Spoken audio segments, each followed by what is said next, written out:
السلام علیکم ورحمۃ اللہ وبرکاتہ۔ آج ہم پڑھنے جا رہے ہیں سورہ بقرہ آیت نمبر 243 سے۔ اعوذ باللہ من الشیطان الرجیم، بسم اللہ الرحمن الرحیم۔ ألم تر إلى الذين خرجوا من ديارهم وهم ألوف حذر الموت فقال لهم الله موتوا ثم أحياهم إن الله لذو فضل على الناس ولكن أكثر الناس لا يشكرون۔ ترجمہ: اے محبوب، کیا آپ نے ان لوگوں کو نہ دیکھا تھا جو موت کے ڈر سے ہزاروں کی تعداد میں اپنے گھروں سے نکلے تو اللہ نے ان سے فرمایا مر جاؤ، پھر انہیں زندہ فرما دیا۔ بے شک اللہ لوگوں پر فضل کرنے والا ہے، مگر اکثر لوگ شکر ادا نہیں کرتے۔ شاہ نزول اس آیت کریمہ کا اس طرح سے ہے کہ ایک بار حضرت عمر رضی اللہ تعالیٰ عنہ نماز پڑھ رہے تھے اور آپ کے پیچھے دو یہودی آپس میں کچھ باتیں کر رہے تھے۔ حضرت عمر رضی اللہ تعالیٰ عنہ نے نماز کے بعد ان سے پوچھا کہ تم کیا گفتگو کر رہے ہو؟ تو انہوں نے کہا کہ ہم حزقیل علیہ السلام کے اور ان کے مردہ زندہ کرنے کے معجزے کا تذکرہ کر رہے ہیں آپس میں، کہ رب تعالیٰ نے ان کی دعا سے مردے زندہ فرما دیے۔ آپ نے فرمایا کہ ہم نے قرآن شریف میں نہ تو حضرت حزقیل علیہ السلام کا ذکر پایا، نہ ان کے مردہ زندہ کرنے کا، صرف حضرت عیسیٰ علیہ السلام نے ہی مردہ زندہ کیے ہیں۔ وہ بولے کہ کیا آپ نے قرآن پاک کی آیات نہیں پڑھی؟ سورہ نساء کی آیت نمبر 164 انہوں نے پڑھی کہ ہم نے تو بہت سے پیغمبروں کے قصے بیان نہ فرمائے۔ قرآن پاک کی اس آیت میں بیان ہے سورہ نساء میں کہ ہم نے بہت سے پیغمبروں کے قصے بیان نہ فرمائے۔ تو آپ نے فرمایا کہ ہاں۔ انہوں نے عرض کیا کہ یہ پیغمبر بھی انہی میں سے ہیں کہ ان کے اس کے بعد حضرت عمر رضی اللہ تعالیٰ عنہ بارگاہ رسالت میں حاضر ہوئے، تب یہ آیت کریمہ نازل ہوئی اور جس میں یہ پورا واقعہ بیان کیا گیا۔ خیال رہے کہ چند پیغمبروں کے ذریعے مردے زندہ ہوئے ہیں۔ ایک تو یہی پیغمبر حضرت حزقیل علیہ السلام کے ان کے ذریعے ہزار مردے زندہ ہوئے۔ دوسرے حضرت ابراہیم علیہ السلام کہ جن کے ذریعے 4 جانور ذبح اور کیما کر دینے کے بعد زندہ ہوئے۔ تیسرا حضرت عزیر علیہ السلام کہ جن کے ذریعے مردہ گدھا زندہ کیا گیا۔ چوتھا حضرت عیسیٰ علیہ السلام جنہوں نے کئی بار مردے زندہ فرما دی۔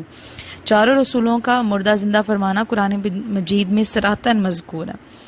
اور پانچویں ہمارے حضور صلی اللہ علیہ وآلہ وسلم سرکار نے اپنے والدین آمنہ اور حضرت بی بی آمنہ اور حضرت عبداللہ رضی اللہ تعالیٰ عنہ اور بہت سے مردوں کو زندہ فرمایا، جن کا ذکر احادیث شریف میں اور کتب تواریخ اور دوسری جو احادیث کی کتابیں ہیں ان میں واقع اس طرح سے آتے ہیں، جس میں نبی پاک صلی اللہ علیہ وآلہ وسلم نے بے شمار مردوں کو زندہ فرمایا۔ ہم بہت سی احادیث اس طرح سے پڑھتے ہیں، تو یہ بھی نبی کے معجزات میں سے ایک معجزہ ہوتا ہے مردے زندہ کرنا۔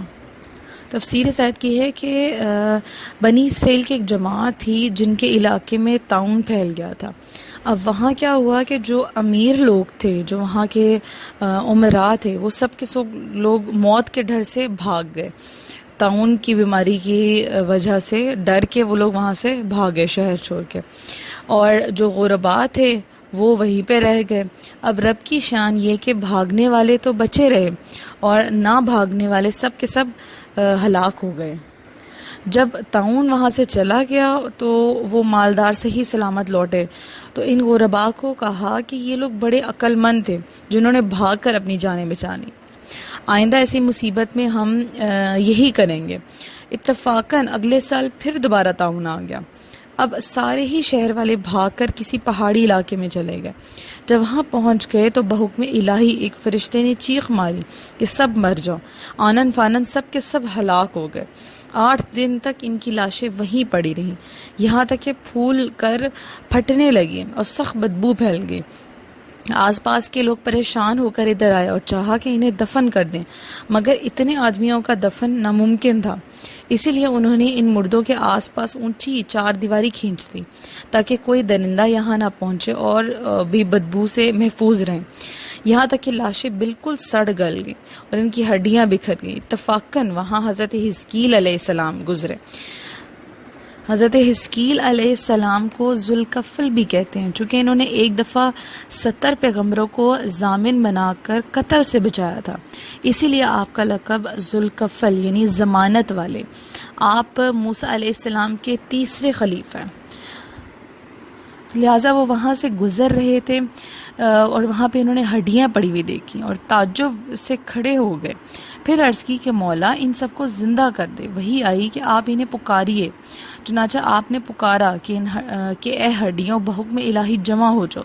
وہ تمام جمع ہو گئے اور ہر جسم میں کرینے سے لگ گئے۔ پھر آواز دی کہ اے گلے ہوئے جسموں بحکم الہی تم گوشت اور کھال پہن لو۔ آواز دیتے ہی ایسا ہی ہو گیا۔ پھر آواز دی کہ اے مردوں میرے رب کے حکم سے اٹھ کھڑے ہو۔ وہ سارے کے سارے کھڑے ہو گئے۔ پھر یہ لوگ کئی سال تک زندہ رہے مگر ان کے چہرے مردوں کے سے تھے۔ ان سے اولاد بھی پیدا ہوئی، اولاد میں بھی کچھ عجیب سی بدبو سی آیا کرتی تھی۔ اسی واقعے کا ذکر اس آیت کریمہ میں کیا جا رہا ہے۔ اب اس واقعے سے ہی معلوم ہوتا ہے کہ آدمی موت کے ڈر سے بھاگ کر جان نہیں بچا سکتا، تو یہ بھاگنا بھی جو ہے وہ اس کے لیے بیکار ہو جاتا ہے، جیسے اس واقعے میں ہوا تھا۔ جو موت مقدر میں ہے وہ ضرور پہنچے گی۔ آدمی کو چاہیے کہ رضا الہی پر راضی رہے۔ یوں ہی مجاہدین کو بھی سمجھنا چاہیے کہ جہاد میں بیٹھے رہنا موت کو دور نہیں کر سکتا، لہٰذا دل مضبوط کر لینا چاہیے۔ پھر جو فرمایا جا رہا ہے کہ بے شک اللہ لوگوں پر فضل کرنے والا ہے، لوگوں پر، تو ارشاد فرمانا ہے کہ اللہ تعالیٰ بندوں پر بڑا فضل فرمانے والا ہے۔ کچھ لوگوں پر تو کوئی خصوصی فضل ہوتا ہے، جیسے مذکورہ بالا لوگوں کو دوبارہ زندگی عطا فرما دی ہے، جبکہ اللہ تعالیٰ کا عمومی فضل اور کرم تو پوری کائنات کے ایک ایک فرد پر ہے۔ ہر انسان دن رات اپنے ظاہر و باطن میں اللہ تعالیٰ کے کروڑ احسانات لے کر چل رہا ہوتا ہے، لیکن لوگوں کی اکثریت اللہ تعالیٰ کے فضل اور کرم پر اس کی شکر گزار نہیں ہوتی۔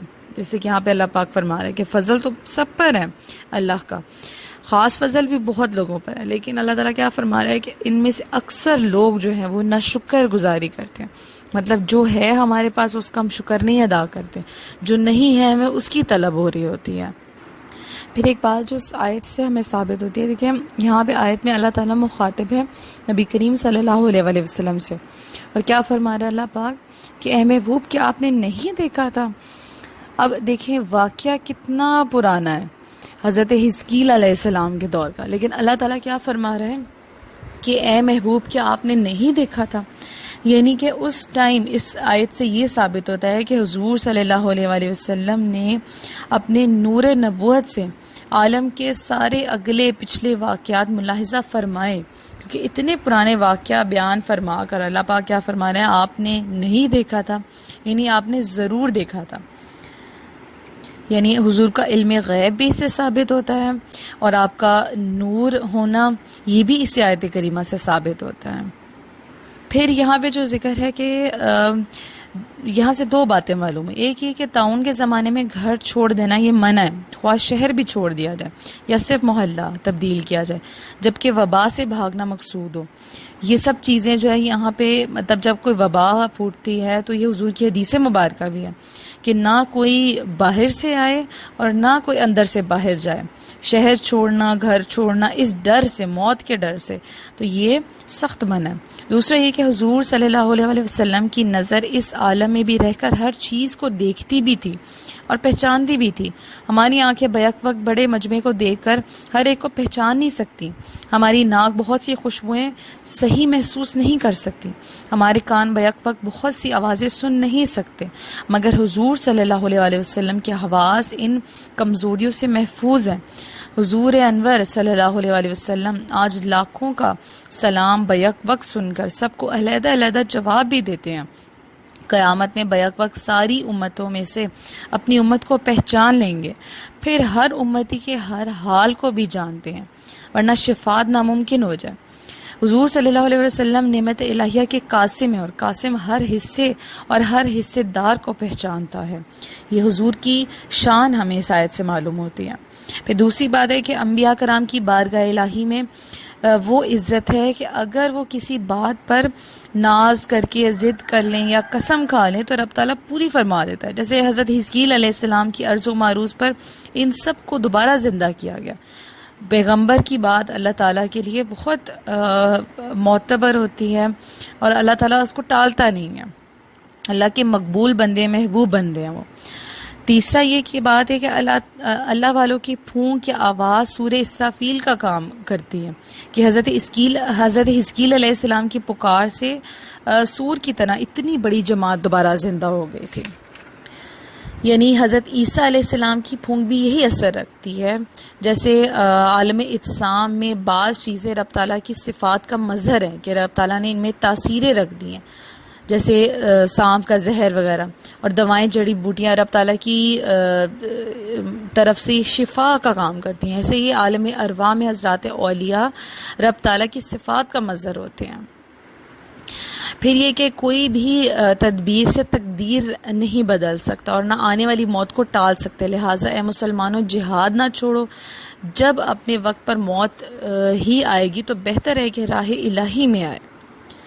پھر یہ کہ اللہ تعالیٰ اپنے محبوب بندوں کی ضد پوری فرماتا ہے کہ ان کی ضد پر اپنے قانون بھی بدل دیتا ہے. جیسے قانون یہ ہے کہ مردہ قیامت سے پہلے زندہ نہیں ہوگا، مگر اللہ والوں کی دعا سے پہلے ہی زندہ ہو گئے. پھر اگلی آیت ہے آیت نمبر 244 اور 245. وقاتلوا في سبيل الله واعلموا أن الله سميع عليم.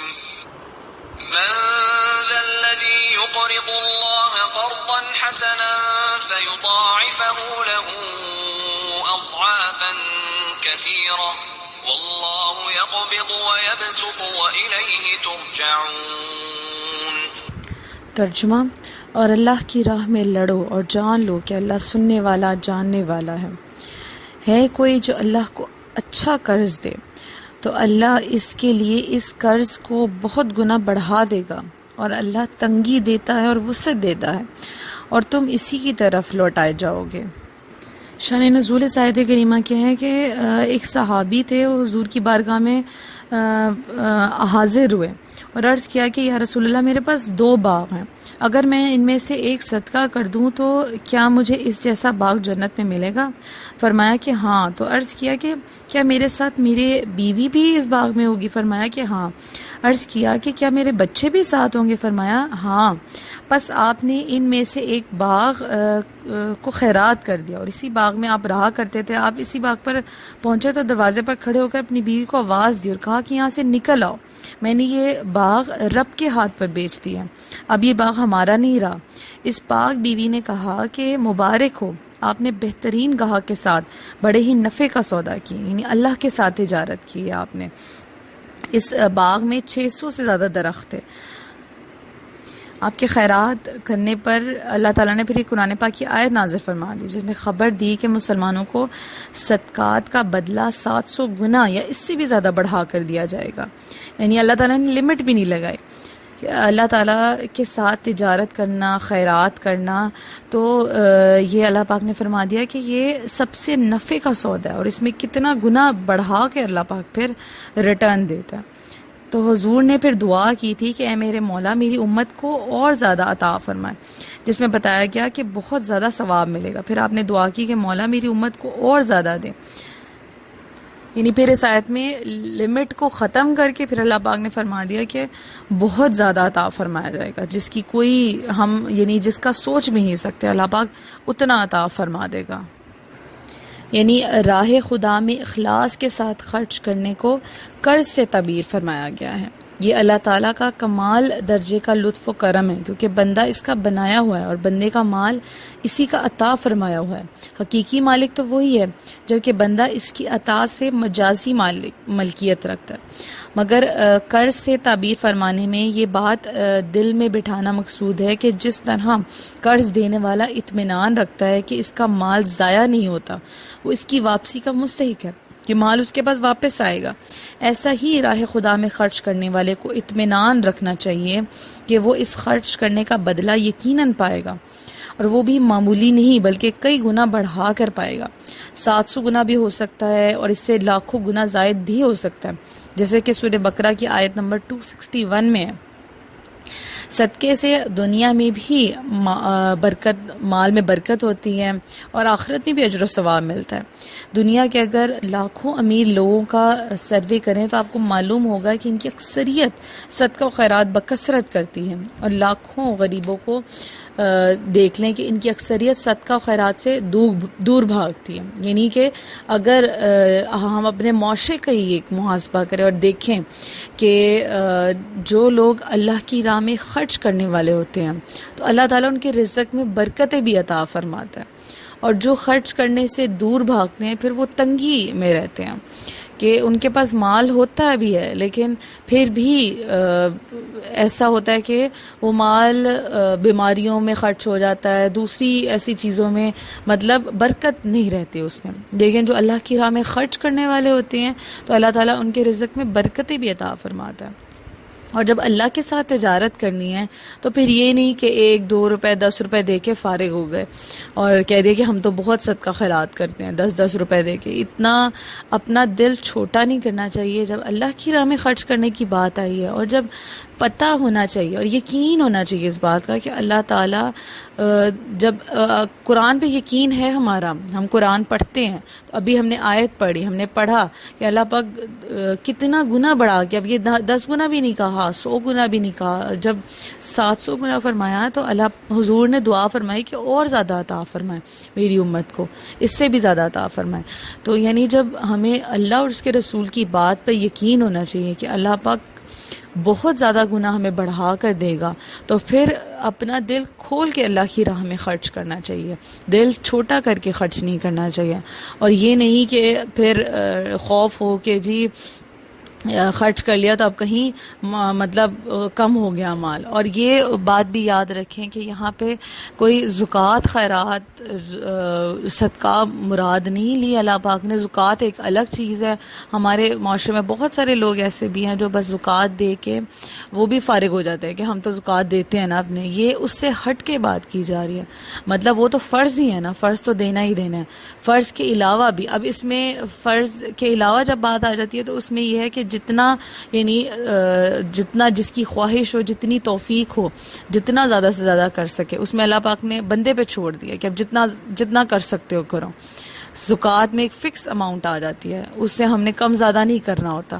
لیکن جب صدقہ کی بات آئی ہے، خیرات کی بات آئی ہے، اللہ کی راہ میں خرچ کرنے کی بات آئی ہے، تو پھر اس میں اللہ پاک نے بندے پہ بھی چھوڑا ہے کہ دیکھتے ہیں کہ میرا بندہ اللہ کی راہ میں کتنا خرچ کرتا ہے۔ پھر دیکھیں آیت کے اختتام میں اللہ پاک فرما رہا ہے اور اللہ تنگی بھی دیتا ہے اور اللہ وسعت بھی دیتا ہے۔ یعنی آیت کے اس حصے میں راہ خدا میں خرچ کرنے کی فضیلت بیان فرمائے، چونکہ وسوسہ پیدا ہوتا ہے کہ مال خرچ کرنے سے کم ہوتا ہے، تو اس شبے کا ازالہ فرمایا گیا ہے کہ اللہ تعالیٰ جس کے لیے چاہے روزی تنگ کر دے اور جس کے لیے چاہے وسعت دے دے۔ تنگی اور فراغی تو اس کے قبضے میں ہے، اور وہ اپنی راہ میں خرچ کرنے والے سے وسعت کا وعدہ کرتا ہے۔ تو راہ خدا میں خرچ کرنے سے مت ڈرو، جس کی راہ میں خرچ کر رہے ہو وہ کریم ہے اور اس کے خزانے بھرے ہوئے ہیں، اور جود و بخشش کے خزانے لٹانا اس کریم کی شان ہے۔ حضرت ابو ہریرہ رضی اللہ تعالیٰ عنہ سے روایت ہے کہ نبی کریم صلی اللہ علیہ وسلم نے ارشاد فرمایا، رحمان کا دست قدرت بھرا ہوا ہے، بے حد و حساب رحمتیں اور نعمتیں یوں برسانے والا ہے کہ دن رات کے عطا فرمانے نے اس میں کچھ کم نہ کیا۔ اور دیکھو تو کہ آسمان اور زمین کی پیدائش سے اب تک اللہ تعالیٰ نے کتنا خرچ کر دیا، لیکن اس کے باوجود اس کے دست قدرت میں جو خزانے ہیں اس میں کچھ بھی کمی واقع نہیں ہوتی۔ بے شک ایسے ہی ہے کہ اللہ تعالیٰ کے خزانے بے شمار ہیں، اس میں کمی نہیں ہوتی۔ یہ یقین ہمیں رکھنا چاہیے۔ دعا ہے کہ اللہ پاک ہمیں بھی راہ خدا میں خرچ کرنے کی توفیق عطا فرمائے، ہم سب کے رزق میں برکت وسعت عطا فرمائے، جو پڑھا سمجھا اس پر عمل کرنے کی توفیق عطا فرمائے، آمین ثم آمین۔ السلام علیکم ورحمۃ اللہ وبرکاتہ۔ آج ہم پڑھنے جا رہے ہیں سورہ بقرہ، آیت نمبر 246 ہے۔ اعوذ باللہ من الشیطان الرجیم، بسم اللہ الرحمن الرحیم۔ ألم تر إلى الملأ من بني إسرائيل من بعد موسى إذ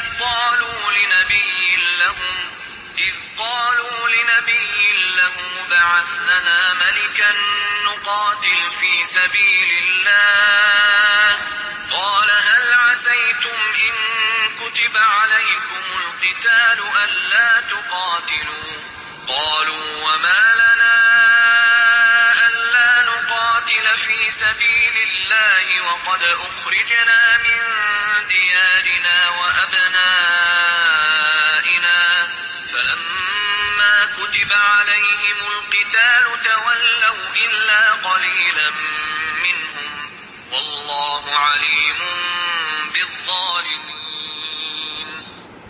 ترجمہ: اے حبیب، کیا تم نے بنی اسرائیل کے ایک گروہ کو نہ دیکھا جو موسیٰ کے بعد ہوا، جب انہوں نے اپنے ایک نبی سے کہا کہ ہمارے لیے ایک بادشاہ مقرر کر دیں تاکہ ہم اللہ کی راہ میں لڑیں؟ اس نبی نے فرمایا، کیا ایسا تو نہیں ہوگا کہ اگر تم پر جہاد فرض کیا جائے تو پھر تم جہاد نہ کرو؟ انہوں نے کہا، ہمیں کیا ہوا ہے کہ ہم اللہ کی راہ میں نہ لڑیں، حالانکہ ہمیں ہمارے وطن اور ہماری اولاد سے نکال دیا گیا ہے۔ تو پھر جب ان پر جہاد فرض کیا گیا تو ان میں سے تھوڑے سے لوگوں کے علاوہ بقیہ نے منہ پھیر لیا، اور اللہ ظالموں کو خوب جانتا ہے۔ اب پچھلی جو آیات ہم نے پڑھی تھیں ان میں مسلمانوں کو جہاد اور صدقے کا حکم ہوا تھا۔ اب ان بنی اسرائیل کا ذکر فرمایا جا رہا ہے جنہوں نے وعدہ جہاد کر کے پورا نہ کیا اور عذاب الہی میں آ گئے، تاکہ مسلمان اس واقعے سے عبرت حاصل کریں اور ہمیشہ اطاعت الہی میں مشغول رہیں۔ اور دوسرا یہ کہ گزشتہ آیت میں جہاد فی سبیل اللہ کا حکم تھا، اب اس کی شرح فرمائی جا رہی ہے کہ جہاد فی سبیل اللہ وہ ہے کہ جس میں دنیاوی انتقام کی نیت، ملک گیری کی ہوس نہ ہو، محض کلمۃ اللہ بلند کرنے کے لیے کیا جائے، ورنہ کامیابی نہ ہوگی۔ جیسے ان بنی اسرائیلی نے جوش انتقام میں کفار سے جنگ کرنا چاہی تھی، ان کا مقصد کوئی دینی حوالے سے نہیں تھا، اللہ اور اس کے رسول کی رضا نہیں تھی، بلکہ ان کا مقصد کیا تھا؟ صرف کفار سے جنگ وہ اس لیے کرنا چاہ رہے تھے کہ انتقام لے لیں، ہم ان سے بدلہ لے لیں۔ تو اس وجہ سے اللہ تعالیٰ نے فرمایا کہ جو اس نیت سے کرے گا تو اس کو کامیابی بھی نہیں حاصل ہوگی۔ جہاد ایک ایسا عمل ہے جو صرف مخلصین کے لیے اللہ تعالیٰ نے مقرر فرمایا ہے، اور وہی اس میں کامیاب ہو سکتے ہیں۔ تفسیر اس آیت کی اس طرح سے ہے کہ جہاد کا حکم دینے کے بعد اب جہاد کا ہمت اور حوصلہ پیدا کرنے کے لیے ایک واقعہ بہت دلچسپ تفصیلات کے ساتھ پیش کیا جا رہا ہے۔ چنانچہ بتایا گیا ہے کہ حضرت موسیٰ علیہ السلام کے بعد بنی اسرائیل کی اعتقادی اور عملی حالت نہایت خراب ہو گئی تھی، اور انہوں نے عہد الہی کو فراموش کر دیا تھا، بت پرستی میں مبتلا ہو گئے تھے، اور سرکشی، بدافعالی انتہا کو پہنچ گئی تھی۔ تو ان پر قوم جالوت مسلط کر دی گئی تھی، جس کو قوم عمالقہ بھی کہتے ہیں۔ جالوت ایک نہایت جابر بادشاہ تھا، جس طرح فرعون تھا اسی طرح یہ بھی نہایت ظالم بادشاہ تھا۔ اس کی قوم کے لوگ مصر اور فلسطین کے درمیان بحر روم کے ساحل پر رہتے تھے۔ انہوں نے بنی اسرائیل کے شہر چھین لیے، ان کے لوگ گرفتار کر لیے اور ان پر طرح طرح کی سختیاں کیں۔ اسی زمانے میں بنی اسرائیل میں کوئی نبی موجود نہ تھے، خاندان نبوت میں صرف ایک بی بی باقی نہیں جو کہ حاملہ تھی۔ ان کے ہاں بیٹے کی ولادت ہوئی جن کا نام شمویل رکھا گیا۔ خیال رہے کہ شمویل اشمو اور ایل سے بنا ہے۔ عبرانی زبان میں اشموا کے معنی ہے سن لی، اور ایل اللہ کا نام ہے۔ ان کی والدہ بیٹے کی بہت دعا مانگا کرتی تھی، جب یہ پیدا ہوئے تو بولی اشمویل، یعنی رب تعالیٰ نے میری دعا سن لی، تو ان کا یہی نام ہوا حضرت اشمویل۔ جیسے حضرت ابراہیم علیہ السلام نے فرزند کے لیے بہت دعائیں کی تھیں، اور ہمیشہ آخر میں عرض کیا کرتے تھے اسما یا ایل، یعنی یا اللہ میری سن لے۔ جب فرزند پیدا ہوئے تو اس دعا کی یادگار میں اپنے بیٹے کا نام اسماعیل رکھا تھا۔ جیسے کہ آج دعا کے آخر میں ہم آمین کہتے ہیں، ایسے ہی اس زمانے میں اسماعیل کہا جاتا تھا، یعنی یا اللہ ہماری سن لے۔ جب یہ بڑے ہوئے، یہ جو حضرت اشمویل تھے، جب یہ بڑے ہوئے تو انہیں بیت المقدس میں ایک عالم کے سپرد کر دیا گیا۔ انہوں نے انہیں اپنا منہ بولا بیٹا بنا لیا اور آپ سے بہت محبت کیا کرتے تھے۔ جب آپ سن بلوغ کو پہنچے تو ایک رات انہی عالم کے پاس آرام کر رہے تھے۔ حضرت جبرائیل امین علیہ السلام نے اس عالم کی آواز میں پکارا یا اشماویل. آپ جھٹ پٹ اٹھے اور شیخ سے بولے کہ بابا جان کیا ہوا، آپ نے مجھے بلایا؟ تو شیخ نے اس خیال سے انکار کرنے کیا کہ کہیں آپ ڈر نہ جائیں تو یہ کہہ دے کہ بیٹا تم سو جاؤ. پھر دوبارہ حضرت جبرائیل امین نے اسی طرح پکارا یا اشماویل.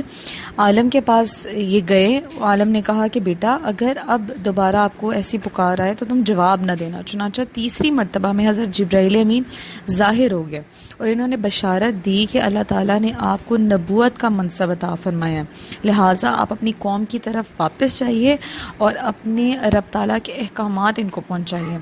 جب آپ قوم کی طرف تشریف لائے تو انہوں نے آپ کو نبی ماننے سے انکار کر دیا اور کہا کہ آپ علیہ السلام اتنی جلدی کیسے نبی بن گئے؟ اچھا اگر آپ نبی ہیں تو پھر ہمارے لیے کوئی بادشاہ مقرر کر کے لے کر آئیں. تو یہ جو ان کی خواہش کا اظہار تھا نا، اس بات کا ذکر اس آیت کریمہ میں جو اس آیت میں فرمایا گیا ہے کہ انہوں نے کہا تھا کہ ہمارے لیے کوئی بادشاہ مقرر کر کے لائیں پھر ہم اللہ کی راہ میں لڑیں گے. پھر انہوں نے اگلی بات کی تھی کہ پھر ہم جہاد کریں گے.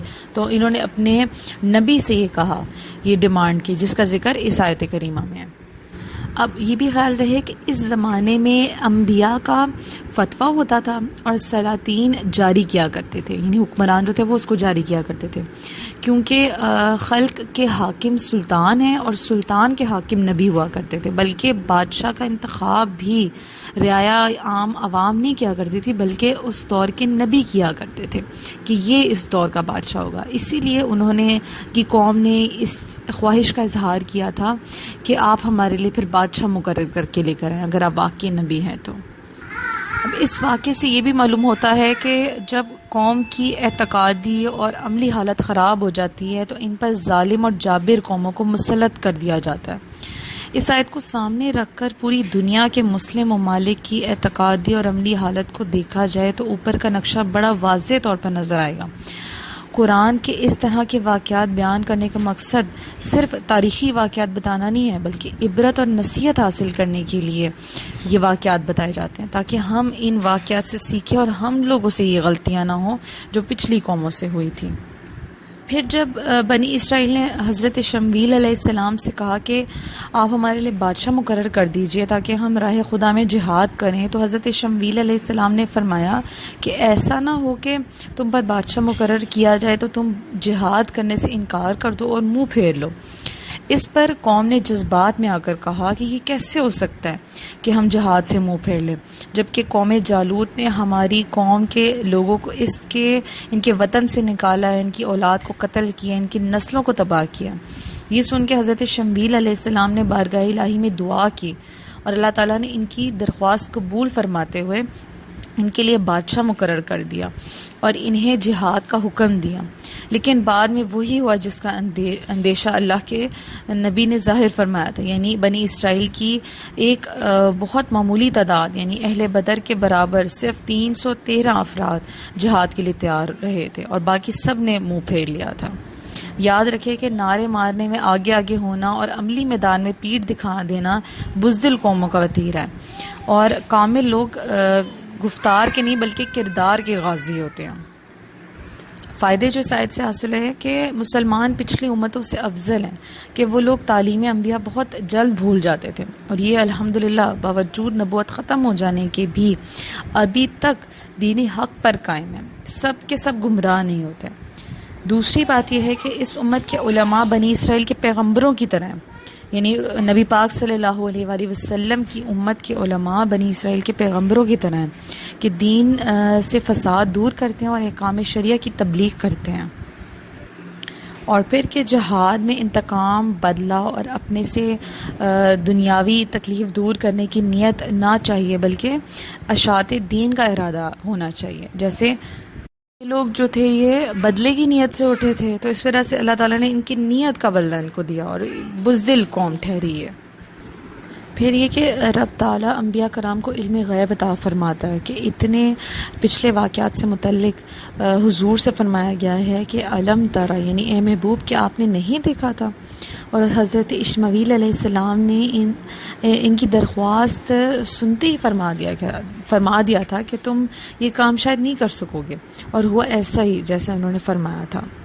یعنی کہ اللہ تعالیٰ انبیاء کرام کو علم غیب عطا فرماتا ہے. پھر اگلی آیت پڑھتے ہیں، آیت نمبر 247.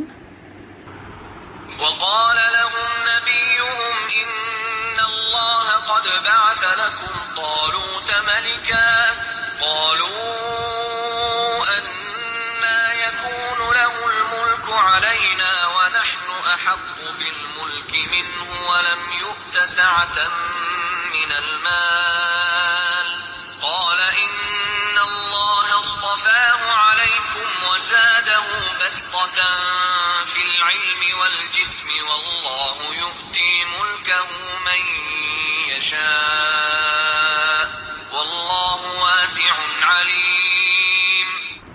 ترجمہ: اور ان سے ان کے نبی نے فرمایا بے شک اللہ نے طالوت کو تمہارا بادشاہ مقرر کیا ہے.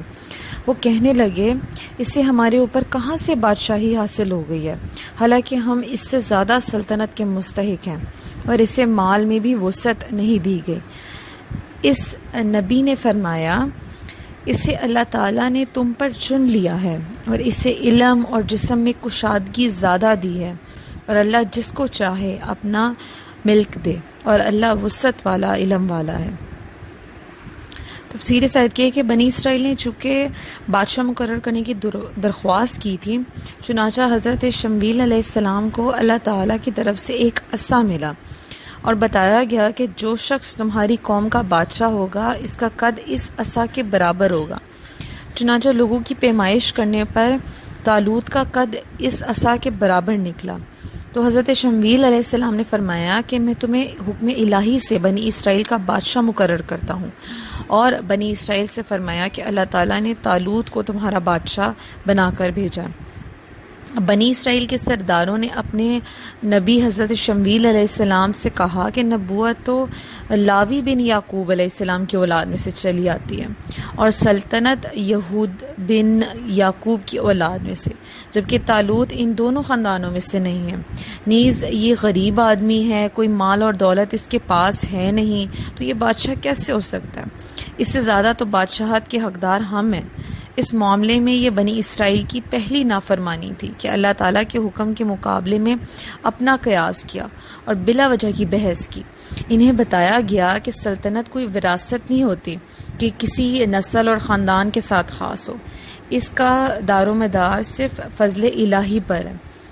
طالوت کو تم پر اللہ تعالیٰ نے بادشاہ مقرر کیا ہے، نیز وہ علم اور قوت میں تم سے بڑھ کر ہے، اور چونکہ علم اور قوت سلطنت کے لیے بڑے معاون ہوتے ہیں، مددگار ہوتے ہیں، اور طالوت اس زمانے میں تمام بنی اسرائیل سے زیادہ علم رکھتا تھا اور جسمانی حوالے سے بھی بہت توانا تھا، اسی لیے وہی بادشاہت کا مستحق ہے، اور اللہ تعالیٰ جسے چاہے اپنا ملک دے.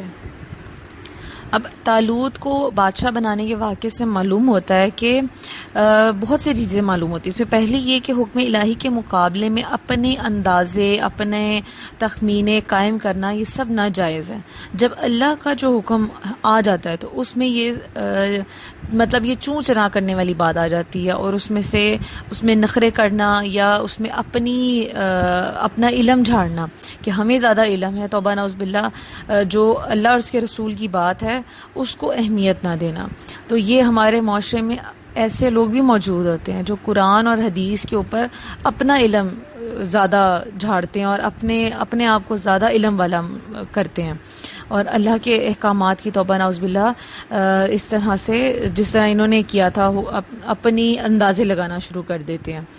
تو یہ سب چیزیں ناجائز ہیں. دوسرا یہ کہ علم جو ہے وہ مال سے افضل ہے. اللہ تعالیٰ نے یہ فرمایا، جیسے اس طالوت کو جو بادشاہ مقرر کیا گیا تو ان کے پاس مال نہیں تھا، لیکن علم کی بنا پر اللہ تعالیٰ نے ان کو فضیلت عطا فرمائی تھی.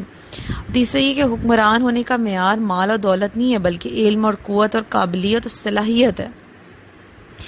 اور پھر یہ کہ انبیاء کرام کی زبان رب تعالیٰ کا کلم ہوتی ہے کہ ان کے منہ سے نکلی ہوئی بات رب تعالیٰ نہیں ٹالتا. جیسا کہ حضرت اسماعیل علیہ السلام نے فرمایا تھا کہ شاید تم قتال نہ کر سکو گے، جنگ نہیں کر سکو گے، انکار کر دو گے. تو ویسا ہی ہوا جیسا انہوں نے فرمایا تھا. اور اس میں بھی اللہ تعالیٰ نے ان کو علم غیب عطا فرمایا، اس چیز کا ذکر ہے. دوسرا یہ کہ مصیبت کے وقت محبوبان خدا سے مدد لینا جائز ہے. جب بنی اسرائیل پر قوم مالکہ نے بہت ظلم کیا تو انہوں نے حضرت اسماعیل علیہ السلام کی خدمت میں حاضر ہوئے اور اپنی مصیبت کا اس کا تذکرہ کیا. تیسرا یہ کہ متبرک جگہ رہنے سے نہ صرف انسان بلکہ بے جان چیزوں کا بھی درجہ بلند ہو جاتا ہے. بیت المقدس کا جو ذکر ہے کہ تفسیر میں کہ بیت المقدس میں تیل پڑا ہوا تھا کچھ، تو اللہ تعالیٰ نے یہ بھی حکم دیا تھا کہ وہ تیل جو ہے یہ جو حضرت اسماعیل ہیں ان کو کہا کہ آپ نا اس تیل کو ایک شیشی میں رکھ لیں اور پھر اس کے اوپر ایک ڈھکن سے اس کو بند کر دیں، سیل کر دیں، جیسا بند کر دیں. تو جو شخص بادشاہت کا مستحق ہوگا، ایک تو اس کو قد ناپا جائے گا، اور اس کے آنے کی پہچان، اس کا پتہ کس طرح چلے گا کہ جب وہ آئے گا نا اس شیشی کے سامنے تو وہ ڈھکن جو ہے وہ اس کا ایک دم خود بخود کھل جائے گا، کیونکہ وہ تیل جو ہے نا اندر وہ جوش مارے گا خود بخود. تو جو اس طرح سے جس کے جو آئے اور جس کے سامنے اس طرح سے ہوگا تو وہ پہچان کے لیے ان کے لیے حضرت اسماعیل کے لیے آسان کر دیا کہ اس طرح سے ان کی پہچان آپ کو ہو سکے گی. تو جب حضرت یہ طالوت جو ہیں یہ وہاں سے گزر رہے تھے تو ایک دم حضرت اسماعیل نے دیکھا کہ وہ تیل نے جوش مارا ہے، تو پھر ان کو پہچان ہو گئی اور پھر انہوں نے ان کا قد ناپا اس سے. تو یہ جو تیل تھا یہ کہاں پہ تھا؟ بیت المقدس میں تھا. تو اسی لیے کہا جا رہا ہے کہ متبرک جگہ پر تھا نا وہ، تو اس کی وجہ سے اللہ تعالیٰ نے ان کو بادشاہ کی نشاندہی میں آسانی عطا فرما دی تھی. تو یہ مطلب متبرک جگہ پر رہنے والی چیزیں بھی ان میں بھی وہ خصوصیات پیدا ہو جاتی ہیں. تبرکات کے حوالے سے ہم آگے بھی تابوت سکینہ والی آیت جو ہم پڑھیں گے اس میں اور ڈیٹیل سے انشاءاللہ پڑھیں گے. آیت نمبر 248 ہے. وقال لهم نبيهم إن آية ملكه أن يأتيكم التابوت فيه سكينة من ربكم وبقية مما ترك آل موسى وآل هارون تحمله الملائكة إن في ذلك لآية لكم إن كنتم ترجمہ. اور ان سے ان کے نبی نے فرمایا اس کی بادشاہی کی نشانی یہ ہے کہ تمہارے پاس وہ تابوت آ جائے گا جس میں تمہارے رب کی طرف سے دلوں کا چین ہے اور معزز موسیٰ اور معزز ہارون کی چھوڑی ہوئی چیزوں کا بقیہ ہے. فرشتے اسے اٹھائے ہوئے ہوں گے. بے شک اس میں تمہارے لیے بڑی نشانی ہے اگر تم ایمان والے ہو تو. اب پچھلی جو آیت تھی اس میں طالوت کی سلطنت دلائل کے ساتھ ثابت کی گئی تھی. اب اس کی کھلی نشانی بتائی جا رہی ہے جس سے ہر شخص ماننے پر مجبور ہو جائے اور جس کے بعد سب لوگ انہیں بادشاہ ماننے پر مجبور ہو گئے. تفسیر اس آیت کی ہے کہ بنی اسرائیل نے چونکہ طالوت کی بادشاہت پر کوئی نشانی مانگی تھی، اس پر حکم الہی سے حضرت شمویل علیہ السلام نے فرمایا کہ طالوت کی بادشاہی کی نشانی یہ ہے کہ تمہارے پاس تمہارا وہ مشہور و معروف بابرکت تابوت آ جائے گا جس سے تمہیں تسکین ملتی تھی اور جس میں حضرت موسیٰ علیہ السلام اور حضرت ہارون علیہ السلام کے تبرکات تھے. یہ تابوت اللہ تعالیٰ نے حضرت آدم علیہ السلام پر نازل فرمایا تھا. اس میں تمام انبیاء کرام کی تصویریں تھیں، ان کے مکانات کی تصویریں تھیں، اور آخر میں حضور صلی اللہ علیہ وآلہ وسلم کی اور حضور صلی اللہ علیہ وآلہ وسلم کی مقدس گھر کی تصویر ایک سرخ یاقوت میں تھی جس میں آپ صلی اللہ علیہ وآلہ وسلم نماز کی حالت میں قیام میں ہیں اور آپ کے ارد گرد آپ کے صحابہ موجود ہیں. حضرت آدم علیہ السلام نے ان تمام تصویروں کو دیکھا. یہ صندوق نسل در نسل منتقل ہوتا ہوا حضرت موسیٰ علیہ السلام تک پہنچا. آپ اس میں توریت بھی رکھتے تھے اور اپنا مخصوص سامان بھی. چنانچہ اس تابوت میں توریت کی تختیوں کے ٹکڑے بھی تھے، اور حضرت موسیٰ علیہ السلام کا عصا اور آپ کے کپڑے اور آپ کے نالین شریف، اور حضرت ہارون علیہ السلام کا امامہ، ان کا عصا اور تھوڑا سا من جو بنی اسرائیل پر نازل ہوتا تھا۔ حضرت موسیٰ علیہ السلام جنگ کے مواقع پر اس صندوق کو آگے رکھتے تھے اور اس سے بنی اسرائیل کے دلوں کو تسکین رہتی تھی۔ آپ علیہ السلام کے بعد یہ تابوت بنی اسرائیل میں چلتا آیا۔ جب انہیں کوئی مشکل درپیش ہوتی وہ اس تابوت کو سامنے رکھ کر دعائیں کیا کرتے تھے اور کامیاب ہوتے تھے۔ دشمنوں کے مقابلے میں اس کی برکت سے فتح پاتے تھے۔ جب بنی اسرائیل کی حالت خراب ہو گئی اور ان کی بد عملی بہت بڑھ گئی اور اللہ تعالیٰ نے ان پر عمالقہ کو مسلط کر دیا تو وہ ان سے تابوت چھین کر لے گئے تھے اور اس کو نجس اور گندے مقامات میں رکھا اور اس کی بہت بے حرمتی کی، اور ان گستاخیوں کی وجہ سے عمالقہ کے لوگ طرح طرح کے امراض اور مصائب میں مبتلا ہو گئے۔ ان کی 5 بستیاں ہلاک ہو گئیں اور انہیں یقین ہو گیا کہ تابوت کی توہین اور بے ادبی کی بربادی کا سبب ہے۔ چنانچہ انہوں نے تابوت ایک بیل گاڑی پر رکھ کر بیلوں کو چھوڑ دیا اور فرشتے اسے بنی اسرائیل کے سامنے طالوت کے پاس لائے، اور چونکہ اس تابوت کا آنا بنی اسرائیل کے لیے طالوت کی بادشاہی کی نشانی قرار دیا گیا تھا، لہٰذا بنی اسرائیل نے یہ دیکھ کر طالوت کی بادشاہی کو تسلیم کر دیا اور بلا تاخیر جہاد کے لیے آمادہ ہو گئے، کیونکہ تابوت کے آنے سے انہیں اپنی فتح کا یقین ہو گیا تھا۔ طالوت نے بنی اسرائیل میں سے 70,000 جوان منتخب کیے، جن میں حضرت داؤد علیہ السلام بھی تھے۔ اب اس سے واقعے سے کئی مسائل معلوم ہوتے ہیں۔ پہلا یہ کہ بزرگوں کے تبرکات کا اعزاز اور احترام لازم ہے، ان کی برکت سے دعائیں قبول ہوتی ہیں اور حاجتیں پوری ہوتی ہیں۔ دوسرے یہ کہ تبرکات کی تعظیم گزشتہ انبیاء کرام سے چلتی آ رہی ہے۔ حضرت سورہ یوسف میں بھی حضرت یوسف علیہ السلام کے کرتے کی برکت سے حضرت یعقوب علیہ السلام کی آنکھوں کی روشنی درست ہونے کا واقعہ مذکور ہے۔ تیسرا یہ کہ تبرکات کی بے ادبی اور گستاخی گمراہ لوگوں کا طریقہ ہے اور بربادی کا سبب ہے۔ پھر چوتھا یہ کہ جب تبرکات کی گستاخی گمراہی اور تباہی ہے تو جن ہستیوں کے تبرکات ہوں گے ان کی بے ادبی اور گستاخی کس قدر سنگین اور خطرناک ہوگی۔ اور پانچواں یہ کہ اللہ تعالیٰ کے پیاروں سے نسبت رکھنے والی ہر چیز ببرکت ہوتی ہے، جیسے تابوت میں حضرت موسیٰ علیہ السلام کے نالین شریف یعنی پاؤں میں پہننے کے جوڑے بھی برکت کا ذریعہ ہیں۔ یاد رہے کہ مذکورہ بالا تابوت میں انبیاء کی جو تصویریں تھیں وہ کسی آدمی کی بنائی ہوئی نہیں تھی بلکہ اللہ تعالیٰ کی طرف سے آئی تھی۔ اس سے آگے کا واقعہ انشاءاللہ ہم اگلے لیکچر میں پڑھیں گے۔